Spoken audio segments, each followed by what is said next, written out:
All right, good day, everybody. Steve Prziborowski here. Welcome to episode 61 of Reach for the Firefighter Badge. Episode 61 is going to continue building upon the fire department oral interview preparation process, the most important process out of all the different things that you're going to be required to do to become a firefighter, only because it's usually 100% of your score and it's your one chance to shine. You don't even get to go to the backgrounds, the psychological evaluations, the recruit academy, unless you can smoke the oral interview. So this is part 2 of Perception is Reality. So let's get going. As a reminder, my 2 websites have a lot of great free information on there to help you be the best that you can be. Also on my 2 websites are 2 of the 3 books I've had published, great resources to help you become the best firefighter candidate you can be. Again, just like the previous episode, number 60, this one is based upon the article that I had published in Firehouse Magazine on June 21, 2005, titled Firefighter Preparation Tip, Perception is Reality, found on firehouse.com or also my website, schmofire.com, or you can just Google it. So lots of great resources on Firehouse. If you type in my name in the search bar, you'll get a lot of good information. Most of it's also my websites too. So here's another situation. Let's say you show up to the oral interview and you did not bring enough resumes. You bring 3 resumes and there are 5 members on the oral board. Oops. Now, in previous episodes, I've mentioned good candidates should bring 7 resumes if they allow you to. Some interview panels or some oral boards, some departments, when they invite you to the oral board, they'll usually give you instructions, usually via email or US mail, and the instructions say where to show up, what time, what to bring, maybe what to wear, blah, blah, blah, all the basics, the who, when, where, what, why. So they'll usually tell you whether you can bring resumes or not. Well, I've seen, as I mentioned before, up to 7 members on an oral board. So that's why I say 7 resumes. Granted, most oral boards are 2, 3, or 4 at the most. But again, you never want to be short. I remember having 4 people on an oral board, and I remember one candidate walks in like, 2 resumes. And I remember, because usually when the smart time to hand the resume out is when you walk in the room, the proctor invites you in the room. Usually at that point, you walk in, greet the oral board members. They'll usually say, hey, Steve Prziborowski, Deputy Chief, pleasure to meet you. And pre-COVID-19 pandemic, we would usually extend our hand to shake the other individual's hands. Now, being that we're in the middle of 2020 with the pandemic situation, we're not shaking hands. We'll see what happens at our next interview process. But for now, at least assume you can shake hands. If not, maybe it'll just be a respectful, how you doing, nice to meet you, maybe. Nah, don't do virtual air fist bumps, not appropriate for an interview, but just if nothing else, smile on your face. Hi, because usually the oral board, hi, Steve Prziborowski, and they'll introduce themselves. Well, after they introduce themselves, somebody, one of the raters, maybe the proctor will say, okay, now have a seat right there and get yourself comfortable and take a minute or 2 to get yourself situated, grab a drink of water, and we're going to start the questions here momentarily when you're ready. Well, the time to give out a resume is right before you sit down, because if you give the resume at the end when you're walking out, it doesn't do them any good, too late. So the best time to give a resume out, hopefully it's updated resume, and I've talked previously about making sure it's updated, not the same as what you submitted 5 months ago when you applied, because then that shows you have an updated resume. But the time is right when you finish introducing yourself to everybody, and then you're at that point going, before we get going, may I pass out an updated resume for each of you to have, because I see my resume in front of you. And again, half the oral boards don't allow resumes to begin with, so that you got to make sure you share yourself and your past with them and your future. But that's the time to say, may I pass out an updated resume? Well, I remember one candidate was like, he didn't say it. He just sort of finished the shaking hands process, and he's still standing and he's got his portfolio. And obviously we know what's in your portfolio. Usually it's your resumes. Well, he's got the portfolios and he's holding resumes, and he's like having a brain fart and he's just fading out. And I remember at that point, I look at him and I pretty much ask the question.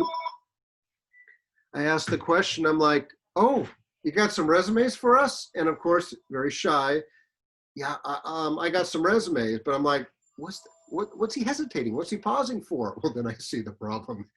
There's 4 of us and he's got like 2 resumes.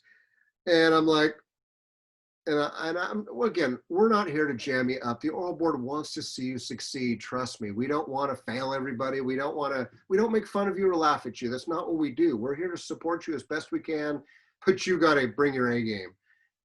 Well, I remember looking at the one, he didn't know what to do, and he was vapor locking, and we didn't have all day. We had candidates, and we wanted to keep to the time frame. And I remember, what am I going to say? No. So I go, okay, you got 2 resumes. Why don't you let, John and Rick share those 2, and then Lisa and I'll share these 2. And of course, he's got a smile. He's like, oh, thank you, Chief. And I'm thinking to myself, of course, I didn't say it. I got a smile on my face. I'm not a jerk. I'm thinking to myself, dude, epic fail. This is why as a candidate, you got to have a good edit feature, and you got to have some good common sense and situational awareness to be able to read the room and go, man, I brought 2 resumes and I got 4 people. Shit.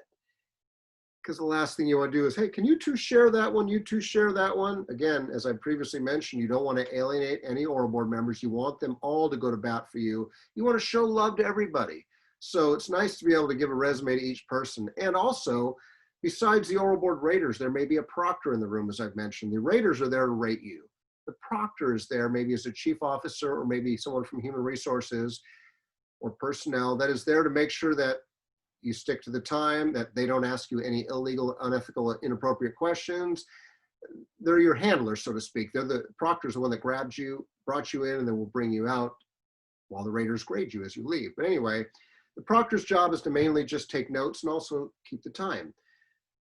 Even though the proctor's on the side, make sure you engage them, because a lot of times you'll have maybe 2 or 3 oral board members in front of you that are rating you, and then the proctor's sort of off to the side. And I remember sometimes when I've been on an oral board, and one of our proctors, like one of our human resources individuals, professionals, would usually tell the candidate, hey, don't mind me. I'm not grading you. I'll be sitting over here to the side. Well, what I've seen over the years, the good candidates that can connect with the oral board also connect with the proctor. And don't just give resumes to the raters, but also give raters to the proctors. And here's an example. This is a good, smart move, because again, you want to connect with everybody, because even if you're not having the proctor score you, they're a human being. Show them respect. I've had a lot of times where I remember being a candidate where I would pass out resumes, and I would, pass out to the raters. Then I would usually give one to the proctor, or at least offer one. You don't shove anything in anyone's faces, but I would offer. And usually the proctor's like, oh no, I'm just the proctor.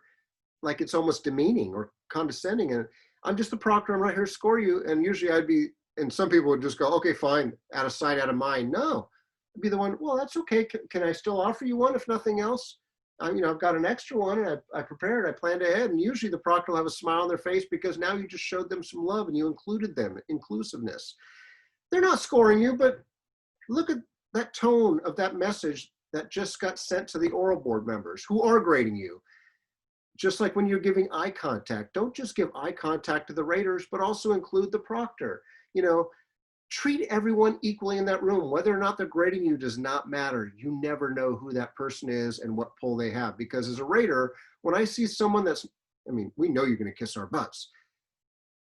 But when I see someone equally giving some love and compassion for everybody in the room, even the proctor, if that's not me, that goes a long way. Because that shows you're professional and you get it. So always have enough. You can't go wrong. So obviously, what does that tell the oral board? That you're not prepared, you're unprofessional, and you're not taking the interview process seriously. Is it true? Well, maybe not. In their eyes, it is. Epic fail. So again, the solution, have at least 7 resumes. Here's another situation. You use terms that are considered inappropriate, unprofessional, or politically incorrect. Maybe they're a sexist term, or racist term, or just like I said, not appropriate for today's society, such as fireman or manning. You see the word man in both of those.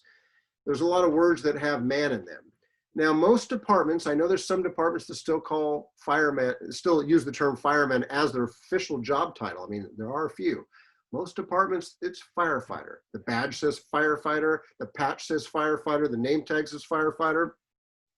While you may hear a lot of firefighters say fireman, don't get lumped into that, because when you're in that oral board, if you're using terms such as fireman or manning versus staffing, 4-man engines versus 4-man, yes, you run 4-man engines or 3-man trucks versus 3-person truck companies, 3-person engine companies. You've got to be politically correct and just in touch with the times, I guess, for lack of a better term. What does that tell the oral board? It tells them you're sexist and old-fashioned. It may or may not. It's also possible that you may see at least one female rater on your oral board. So will every female that hears the term fireman think you're sexist? No, I know many females in the fire service that use the term fireman, that call themselves a fireman. Okay, okay, but that's not every female, and that's not every male, and you can't assume the opposite either. Let's imagine there's 3 males in your oral board, not even a female. You can't go into your oral board saying, well, there's 3 males, so I can use the term fireman and I'll be looking cool. No, not necessarily. You never know your audience. So again, be professional, be on your best behavior, because put yourself in her shoes. If you keep hearing someone using an inappropriate term such as fireman, wouldn't you be turned off by what they have to say? Maybe all of it. I know oral boards are trained to don't discriminate, don't be biased, but it's hard not to be when someone's continuously doing something that's maybe tone deaf, for lack of a better term. Tone deaf, insensitive, maybe unprofessional. Do you think you would give the candidate the highest score in every question? Maybe, maybe not. I don't know. You never know your audience. That's why it's always best here. I remember an interview with one of our females was on the panel, and I was the male. I was one of the 2 males, and she was also on there. And I remember one candidate kept saying fireman. And I was waiting to see if she would say something, not to the candidate, because we're not going to call out a candidate and say, use the term fireman. I mean, firefighter. We don't do that. I mean, we're professional. We'll let it ride. It'll be reflected in your score. We'll have a conversation about it. But I remember asking the one female, I go, did you have any issues with him using firemen so much? And it was interesting because I was not prepared for her answer. She goes, yeah, it did sort of drive me crazy that he's that friggin' clueless in the year, whatever it was, 2015 or 16, I can't remember what it was. She goes, number one, he's pretty clueless because using the term fireman, especially in front of a female, and especially in front of what we call a progressive department that tries to pride itself on, diversity, inclusiveness, and other things. She goes, but I'm trying to give the guy the benefit of the doubt. She goes, taking that away, he had some rock solid answers. She goes, I could work with this guy. He seems trainable. He seems like a good person at heart. Yeah, he's using a term that's probably not the most politically correct, but you know what? I'm not going to ding him on that. Well, obviously that was because there was a connection there. He had something that he connected with her on. I just wanted to make sure that there was nothing, because again, as the highest ranking person in the room, I want to make sure everything is going above board. And I want to make sure no one's getting offended, no one's getting discriminated against, no one's feeling like they're being harassed. And that's my job as a supervisor. So she was good with it. And I mean, okay. And again, the person's turned out to be a very valuable employee. I mean, do they use the term fireman every day on the job? I don't know. I don't work with them normally, but again, I've never seen them in trouble. So I guess that's a good sign. They're doing the job we ask of them and doing it well, So just some things to think about. Or another situation, you walk into a firehouse or fire-related facility, because a lot of facilities are not at a firehouse. Like our headquarters, or what we call our administrative offices, are across the street from a firehouse, a block away. We also have other fire department facilities that are not attached to firehouses, that are usually offices for 40-hour administrative personnel. There could be city hall or whatever, fire museum, and you do not acknowledge every person you come in contact with in a positive way. Here's the thing. Depending on the size of your department, you may not, you work for the FDNY in New York with, 10,000 plus employees. You're going to go through your whole career never meeting everybody. It's just the way it is. That's the one bad part about a huge department is, to me, I like knowing everybody, not as well as I'd like to, and I don't see everybody as much as I'd like to sometimes, but it's nice to at least know the names and the faces. But here's the thing. Especially when you walk into another firehouse or something that's fire-related facility, or even City Hall. Even walking into City Hall, yeah, fire headquarters may be there, police headquarters may be there, city council offices, city manager's office. Again, you got to have your A game on, because you never know who is attached to that person. And if nothing else, they're a human being. Even if they don't work for the fire department, you never know. So you got to interact in a positive way. I remember years ago, this guy in a suit walks into one of our firehouses. He just walked in the apparatus door. The apparatus doors were open. He just walks in. I knew who he was. It was the city manager of one of our cities. And I remember one of our firefighters, loudly, unfortunately, one of our firefighters, who the hell does that guy think he is? He walks in like he owns the place. And I'm like, well, in some ways he does. I mean, the public owns the place because it's a taxpayer-funded facility. The public paid for the firehouse, but he sort of does own the place. And the firefighter's like, well, who the hell is he? And of course, at that point, Guy walks up to me, hey, Steve, how you doing? Because he saw me, and you know, I knew him. I had a good relationship with him. And of course, I go, hey, so-and-so, I'd like you to meet so-and-so, the city manager of our town here. And of course, the firefighters turning pale like, oh shit, foot and mouth moment. You know what? And I'm not saying that because that was the city manager. The city manager runs the city in most cities. It doesn't matter if it's the city manager, the mayor, the fire chief, a firefighter, a administrative professional or administrative assistant, formerly known as secretary. It doesn't matter who that person is or what division, what department. They're a human being, and you've got to show respect. You can't just walk in like, hey, I'm the fire department here. We're here to save the day. Get over yourself. Unfortunately, I see a lot of us sometimes do that around the country where we're walking in, what's up? It's like, oh my God, seriously? Get over yourself. We're human beings. Build those positive relationships. What is that perception? That you're rude, that you don't treat everyone with respect and dignity. Move on. I think the solution's obvious. It doesn't matter who that other person is. They're a human being. Show them some respect, smile, enthusiasm. Again, you don't have to shake everyone's hand when you walk in or say hi to everybody, especially if there's a lot of people, but especially if it's just a one-on-one situation where you're walking in, and especially if, you know, it's okay to make eye contact. How you doing today? Hello, hello, you know. And if you actually happen to meet somebody, hey, nice to meet you, I'm Steve. You know, Steve, I'm one of the deputy chiefs. What division do you work in, or what department do you work in? And don't assume just because of how someone looks that they are who you think they are. I'll use an example. My wife is in the fire service, and she is a chief officer at her department. And it's interesting because I hear stories from her, and she's very easygoing, but it's interesting because here she is in a, you know, gold badge, her badge says chief, but it's funny that sometimes she'll say that, especially in oral boards, when she's on an oral board, sometimes there might be two males and her, and she may be the highest ranking person on the oral board. The others are lower ranking, and that's nothing wrong or right about that. It's just the way it is. And she goes, it's very interesting that some males will obviously to the male firefighters assume they're captains or chiefs. Oh, hey chief, hey captain, or hey, how you doing? And then get to her, oh, hi ma'am. Okay, you can't see the gold badge. I mean, if nothing else, gold usually means chief officer. Now, I would not suggest looking at badges, because I know on the badge it usually says rank, but the problem is it probably is not the most important, or excuse me, appropriate thing to look at a female's badge. Okay, what, oh, hey chief, because usually the badges or the badge or the name tag is usually located right at chest level. Probably not the most appropriate thing. So treat everyone with respect. If you don't know someone's rank, don't assume the rank. So you never know, because you may be insulting somebody and you don't want to do that. She doesn't get insulted by it, but to her, it's just not insulting. It's just, they're just sort of clueless, and you don't want to be that way. Something else, you wear your sunglasses into a building. Maybe it's a classroom, it's a firehouse, it's the location of the written test or oral interview. I mean, I see candidates sometimes walking in even to like the oral interview. They walk in and it's like, dude, your sunglasses are on. Oh yeah, I know. It's just like, okay. I mean, I get some people are sensitive to light and they have to wear them, but seriously, get over yourself. Unless you're a rock star or maybe a professional athlete, you can do whatever you want to do, but you're not. You want to be, you're a firefighter, or you want to be a firefighter, governmental civil servant. You think you're cool and you're better than everybody else. That's the perception. So the solution obviously is don't wear sunglasses inside. I'm sorry. My eyes are sensitive. I need to wear sunglasses outside, but inside, take them off.